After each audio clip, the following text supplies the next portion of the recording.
ഇത് ആഫ്രിക്കയിൽ സംഭവിച്ച കാര്യമാണ്. ആ സഹോദരിക്ക് സ്കൂൾ ടീച്ചറായിരുന്ന ആ സന്ദർഭത്തിൽ ശബ്ദത്തിന് ഒരല്പം ബുദ്ധിമുട്ടുണ്ടായി. ഡോക്ടറെ കണ്ടു. പിന്നീട് തൻ്റെ ശബ്ദം പൂർണ്ണമായിട്ടും നഷ്ടപ്പെട്ടു പോകുകയുണ്ടായി. വൈദ്യശാസ്ത്രത്തിന് തന്നെ സഹായിക്കുവാൻ കഴിഞ്ഞില്ല. അപ്പോഴാണ് അവർ കേൾക്കുകയുണ്ടായത് പാസ്റ്റർ ക്രിസ് അവറുകളുടെ ഒരു ഹീലിംഗ് സ്കൂളിനെ കുറിച്ച് കേൾക്കുകയുണ്ടായി. ആ ഹീലിംഗ് സ്കൂളിൽ ഫെയ്ത്ത് ബേസ്ഡ് ആയിട്ടുള്ള വചനമാണ് പഠിപ്പിക്കുന്നത്. ഈ വചനം നിങ്ങളുടെ ഉള്ളിൽ കയറണം. വചനത്തിലാണ് മുഴുവൻ ദൈവത്തിൻ്റെ ശക്തിയും ഇരിക്കുന്നത്. ദൈവം വചനമാകുന്നുവല്ലോ, വചനം ദൈവമാകുന്നുവല്ലോ. അതിനാൽ വചനം നിങ്ങളുടെ ഉള്ളിൽ പ്രവേശിക്കണം. വചനം നമ്മുടെ ചിന്താരീതികളെ രൂപാന്തരപ്പെടുത്തും. നമ്മൾ വചനത്തിൽ നിന്നുള്ള ചിന്തകളുള്ളവരായി തീരും. യേശുക്രിസ്തു ചിന്തിക്കുന്നത് പോലെ നിങ്ങൾ ചിന്തിക്കുവാൻ തുടങ്ങും.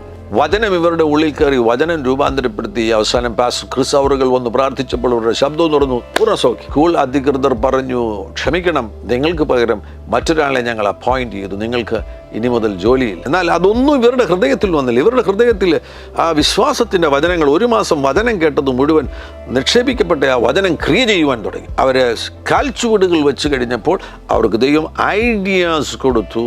അതാണ് പരിശുദ്ധാത്മാവിൻ്റെ പ്രത്യേകത. പരിശുദ്ധാത്മാവ് നിങ്ങൾക്ക് ഐഡിയാസ് നൽകിത്തരും. ചില കാര്യങ്ങൾ ചെയ്യുവാൻ വേണ്ടിയുള്ള വ്യക്തമാകുന്ന ദിശാബോധം നിങ്ങൾക്ക് നൽകിത്തരും. ഒരു കിൻഡർ ഗാർഡൻ അവർ തുടങ്ങി, ഒരു നഴ്സറി സ്കൂൾ തുടങ്ങി. ചില വർഷങ്ങൾ കഴിഞ്ഞപ്പോൾ ആ പട്ടണത്തിലെ ഏറ്റവും വലിയ സ്കൂൾ, ഏറ്റവും നല്ല സ്കൂൾ, അതിൻ്റെ ഉടമയും പ്രിൻസിപ്പളും ആകുവാൻ തക്കവണ്ണം ദൈവം ആ സഹോദരിയെ ഉപയോഗിച്ചു. അഭിഷേകം എത്തിക്കേണ്ട ഇടത്ത് അവരെ എത്തിച്ചു. ഒരു വലിയ വിശാലതയിലേക്ക് അവരെ എത്തിക്കുകയുണ്ടായി.